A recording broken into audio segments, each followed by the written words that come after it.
मेरा नाम सुमित है और मैं दिल्ली से हूँ। ये घटना आज से 4-5 साल पुरानी है। कुछ दिनों से हमारे मोहल्ले में एक चुड़ैल के घूमे जाने की अफवाह फैली हुई थी। कुछ लोगों का कहना था कि उन्होंने एक डरावनी औरत को रात के समय घूमते हुए देखा है। वह कभी घरों की छतों पर तो कभी गलियों में घूमती दिखाई देती थी। इस वजह से लोगों ने छत पर सोना बंद कर दिया था।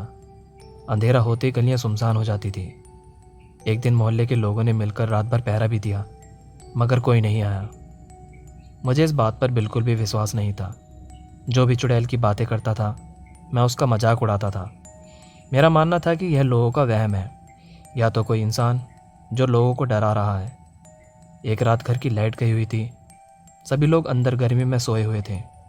चुड़ैल के डर से कोई छत पर जाने की हिम्मत नहीं करता था। मुझे भी ऊपर जाने की मनाही थी, मगर जब गर्मी सहन नहीं हुई, मैं अपना बिस्तर उठाकर छत पर चला गया। छत पर पहुंचकर मैंने देखा कि एक औरत छत की मुंडेरी पर बैठी थी। उसके हाथ में एक मांस का टुकड़ा था जिसे वो खा रही थी। उसका चेहरा तो दूसरी तरफ था, लेकिन उसके जानवरों जैसे हाथ दिखाई दे रहे थे। ये सब देखते ही मेरी हालत ख़राब हो गई और मैं अपना बिस्तर वहीं छोड़कर नीचे भाग गया और दरवाज़ा अच्छी तरह बंद कर लिया। उस दिन से मुझे चुड़ैल वाली बात पर विश्वास हो गया। अगले कुछ दिनों तक चुड़ैल देखे जाने की घटनाएं होती रही और कुछ दिनों बाद चुड़ैल दिखना बंद हो गई। लोगों का डर भी खत्म होने लगा था, मगर मैंने जो देखा उसे मैं कभी नहीं भूल सकता।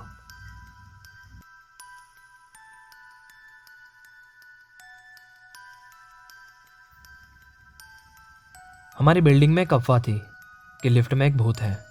दरअसल एक औरत ने 14वीं मंजिल से कूदकर अपनी जान दे दी थी। तब से लोगों का कहना था कि उस औरत का भूत लिफ्ट में दिखता है। हमारा घर तीसरी मंजिल पर था। वैसे मुझे भूत वाली बात पर ज़्यादा विश्वास नहीं था, पर फिर भी मुझे रात में लिफ्ट में जाने से डर लगता था। वैसे मुझे लिफ्ट की भी ज़रूरत नहीं थी। एक दिन मैं अपने एक दोस्त के साथ घर वापस आ रहा था। वो उसी बिल्डिंग में रहता था। उस समय रात के करीब 9 बज रहे थे। हमें लिफ्ट में जाने से डर लग रहा था, मगर हम एक दूसरे को दिखाना नहीं चाहते थे कि हमें डर लग रहा है। इसलिए हम लिफ्ट में घुस गए। लिफ्ट तीसरी मंजिल पर पहुंची।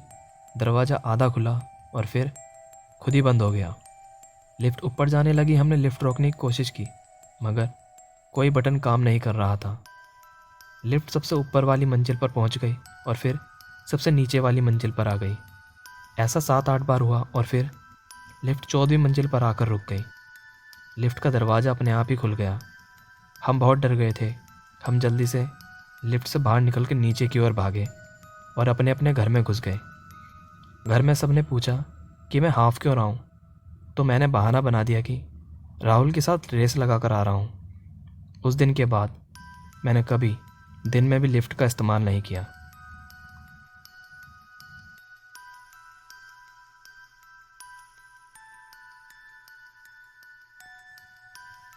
एक बार मैं और मेरा दोस्त मेला देखकर वापस आ रहे थे।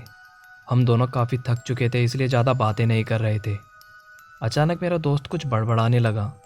वो पंजाबी में कुछ बोल रहा था, मगर उसे पंजाबी नहीं आती थी। वो खुद से ही कुछ सवाल करता और खुद ही जवाब दे रहा था। मुझे उसकी ये हरकतें देखकर कुछ समझ नहीं आ रहा था कि वो ऐसा क्यों कर रहा है। मुझे लगा कि वो शायद मजाक कर रहा है। वो खुद से ही कुछ मांग रहा था और खुद ही कह रहा था कि मेरे पास नहीं है। थोड़ी दूर जाने के बाद रास्ता 2 भागों में बंट गया।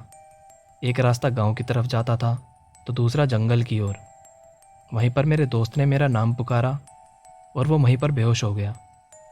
मैंने एक आदमी को, जिसने फौजी की वर्दी और हरे रंग की पगड़ी पहन रखी थी, जंगल की ओर जाते देखा। थोड़ी दूर जाने पर वो गायब हो गया।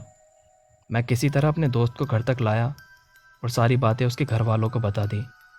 उसके घर वाले बहुत परेशान हो गए थे, मगर थोड़ी देर बाद वो होश में आ गया और थोड़ी बहुत पूजा पाठ कराने के बाद सब कुछ सामान्य हो गया। मैंने भूतों के कई किस्से सुने थे, पर वो आंखों देखी घटना मैं कभी नहीं भूल सकता।